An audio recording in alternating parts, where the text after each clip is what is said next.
So, our topic for today is quite interesting because it's about love and love in a context of office romance. And I think a lot of you are going to be very interested. And we have a very special guest for this afternoon. By the way, I'd like to thank Jackie Louie, former president of PMAP Davao, for coming up with the title Heartware and Hardware, the Dynamics of Office Romance. Our guest for this afternoon is a gender expert, having taken her master's in women's studies in the Netherlands. She's a licensed psychologist and a family and child development expert. She served 3 terms as Dean of the College of Home Economics at UP Diliman. Ladies and gentlemen, please welcome Dr. Yoyit Roldan. Good Good afternoon, Doc. afternoon. Good Thank you. afternoon. We're so honored to have you, and thank you for taking time to be with us this afternoon. So, in the next 20 minutes, let's talk about love. And the first question is there a specific profile, a personality type of a person who's prone to succumbing to a relationship, especially in the office setting, or can it just hit anybody? Thank you for that question. I think that's the most basic question you always ask yourself. I think I'm not prone to that, or I will not fall into that kind of trap. But I think any personality or any character or any person could fall. So I think no one is excused. There's no particular personality who falls into romance. Everybody's capable of, like, if you are actually heterosexually inclined or so. I think all of us, everyone, each one is can fall into a romantic relationship. And if you start thinking that you are excused, then you may be in danger because you will not take care of yourself. So more than that, I think beyond personality and beyond any specific trait, I think we have to look at romantic relationships as a process. It is actually a process. And if you will recall, when we were in high school, the first romantic feelings we had, it's really because of what we call something you call in the social sciences propinquity. People Mhm. you are always relating with on a Yes. day-to-day basis, the closeness, that would that's how it starts actually. That's how romantic relationship starts. And it's really being close or working closely or always having this transaction with another person. Will it help, Doc, if you do social distancing, like at least 2 meters apart?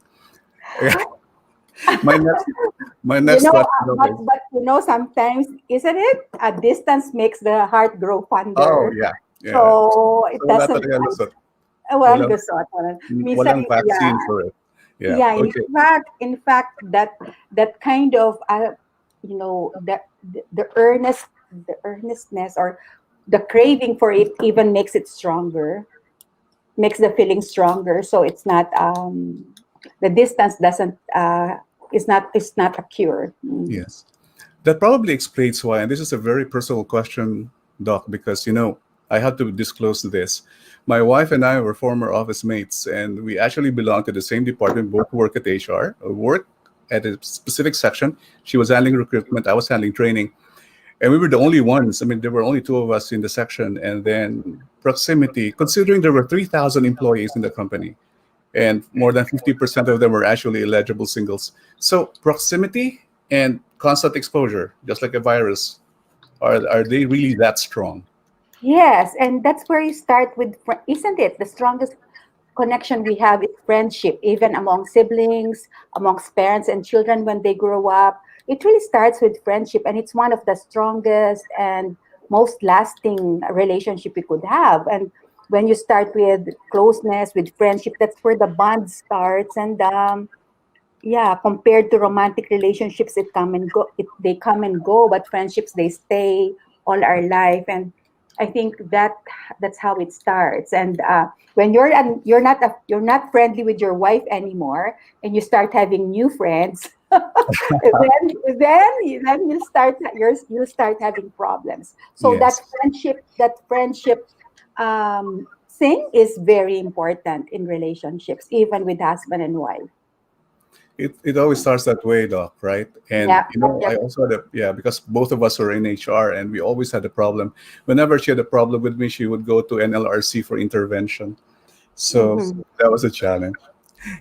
Now the question, Doc, is you mentioned about friendship, and it usually starts with care and concern, especially when Mm-hmm. somebody approaches you and being nice to you, and then more Mm-hmm. attentive to you.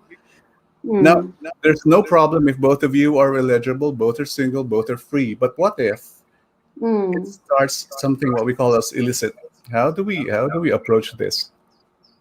As I said, it is a process. And then you start with just saying, oh, it's okay. It will not move on. It will not move on. So I think just even at the start, if you nip it in the bud, that's good. But once it starts, it's difficult to give reason to it anymore, any longer. And so it's very important that one is able to recognize that. Or if one in the office or one maybe of the friends notices it and also give that advice that you have to be careful or you have to stop it and nip it in the bud because it will not if it like crosses the line, then you cannot control it anymore. It's just like when we were teenagers, you cannot control it anymore once you fall in love. So Yes. mm, Now, mm, Doc, a lot of our audiences right now are actually people managers and HR practitioners. mm. How do they intervene? At what point? You said nipping in the bud. How do they do that without being intrusive and obstructive? Particularly if the person has a family, I think that's actually an intrusion which is healthy in the sense that people don't know sometimes how to draw their boundaries, and then you could help them draw the boundaries. It's not an intrusion in the wrong way because you know that you are also protecting that person from falling and the other one from falling. The problem with our world now is that we tend to actually be as inclusive as possible to people's choices.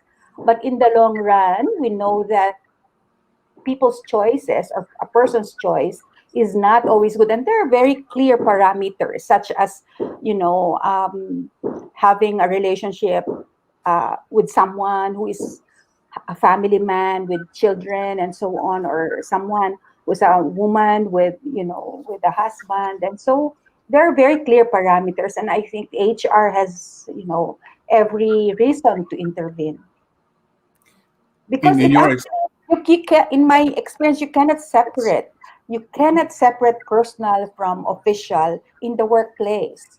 When the personal comes in, and then it actually destroys a lot of people, and even they have to leave work because of this personal thing that impinged on their work. So I think that's where HR actually has a legitimate reason to get in. Earlier we had a framework for addressing gender issues as well, but when it comes to intervention, Doc, in your experience with different organizations, what is a very effective way of handling it? Do you really need your house rules in place just so that you can have the legal authority to intervene? Actually, sir, it happens actually even outside the office. Oh, It yes. doesn't even have to be inside the office. So in the long run, adults would just have to make decisions for themselves. You could actually do so many programs, but if adults decide to want to get into this kind of option or choose this path, you cannot do anything about it. Mm. Yeah, there's no way of stopping it. You can stop a No, bullet train, but not when people fall in love, right? nope, nope. Yes, but so what happens is, so well, in the company where I'm working, we'll talk about uh you do some preventive things, Yes. preventive stuff. Always in romantic relationship, I think it's really more preventive than getting in the middle of it, because once it's there, as you said, once it starts moving, you can't stop it anymore. But it's more preventive, like working on people's self-esteem, self-respect, or respect of other people, or respect of marriage as an institution, and yeah, and not abusing your power, looking at yourself in terms of holding such power, even a line, just a line leader in a, in a company where they manufacture is already very, very powerful because they, and so, self-awareness is very important, and self-esteem is very important, because you don't, just you let yourself, your physical body and yourself, your soul, to be just used by anyone. It, Yes. so self-respect is very important too. So those values programs still work, you think? Definitely, definitely. And where would people get this from? But from us who are Mhm. working with people in the company, where will they get it from? And so, even in my company, I would have, in the company where I'm consultant, I would even have like special sessions on caring for the young, or caring for the unborn child, for single mothers. So, to prevent abortion, or to prevent or to take, for them to love whatever condition they're in. So it's really like, it's very crucial that the work of HR is really going into the personal lives of people, and beefing up their self-esteem, and beefing up their self-concept, and caring for the life that they have. Yeah. And attending to the life that they have. Yeah, exactly, Doc. And I think, when you look at relationships that way, because even if, no matter the framework, no matter the values intervention, there is still a lot of time, especially what you said, outside of the office. Now, here's another thing. Companies are hoping that their employees are motivated and inspired so that they can become more productive. And I have cases in the past wherein organizations turn a blind eye, especially if those involved are the senior managers, or the more powerful ones, or the superstars, those who produce the most.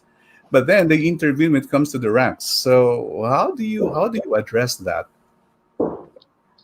Well, I know of a company where they're stricter with those on the mancom, or the Hmm. manager, more strict than those who are on the Yes. lower level, because they should set an example.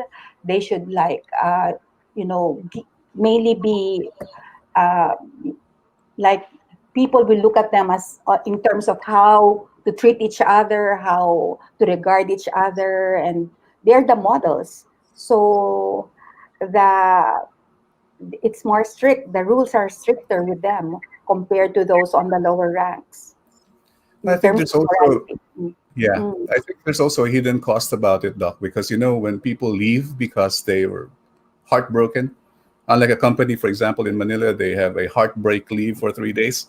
If that's how fast they can heal heartbreaks, and Mm. they could actually look at it in terms of the cost, because when performance goes down because of those kinds of relationships, by quantifying those, I think organizations will be more aware of the value and the cost of it. So can we really manage relationships, especially those that are really ongoing right now in the companies? As I said, as I previously said, it's good to be proactive rather than reactive to it. Yes. And then being proactive means also having policies set. That's being proactive. So if you're very clear about your policies in terms of, like, sexual harassment, or having a relationship even with someone in the same department, then if you're very clear about those, then that's being proactive. Again, as I said, um, we tend to have these relationships because of many other problems we could have at home, midlife crisis, and Yes. a lot of, like, yeah, a lot of things that are happening at the same time, given the basic propinquity. So we talk about propinquity being close, and then you double that up with problems at home where you are pushed out, and then you're pulled in by friends in the office. Then that really complicates matter. Mm. Okay, Doc. Well, probably I'm down to my last two questions. Now that we're working from home and most of the employees are working from home, Mm.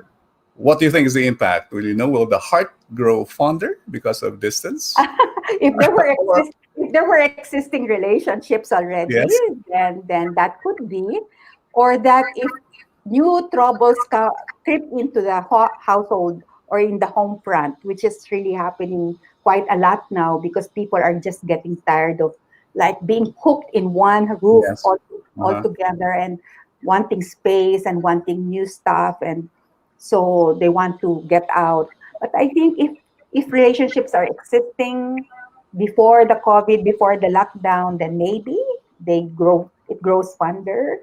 But I think it's more difficult. It will be more, and I think it's really good to strengthen the bonds at home. Yes. Exactly, The- Doc. yeah, yeah. A lot of time to reflect. And besides, if you want, yeah, because if they want to go out on a date nowadays, they have to require negative test results for COVID, I think. Yeah, it's quite important. Doc, Yes. my final Mm, question is for your, mm-mm. I mean, I would like to ask a message from you for everybody out there.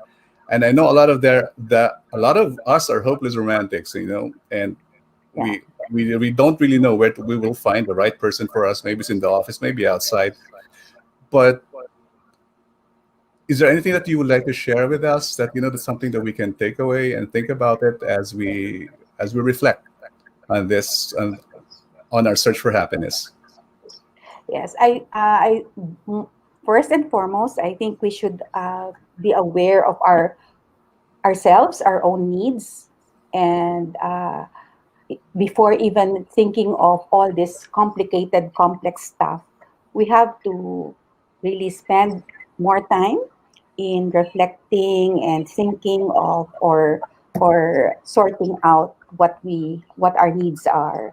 And that if you are married, that is something that also you have to work out because many a times the push pull factor of romantic relationship starts with your own relationship yourself, and one has to be aware of the need to be valued, the need to be useful, because the romantic relationships I know started with that.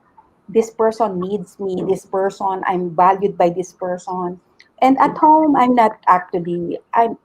I'm like insignificant. I'm not needed there. Somebody needs me, and that is a very important need for each one of us. So I think the importance for in the home front to value the people and let them feel that they are valued, so that they don't look for that valuing outside, and so if that could be sorted out, and then for those in midlife, the boredom, be aware of that, the boredom and wanting to have something different, something new.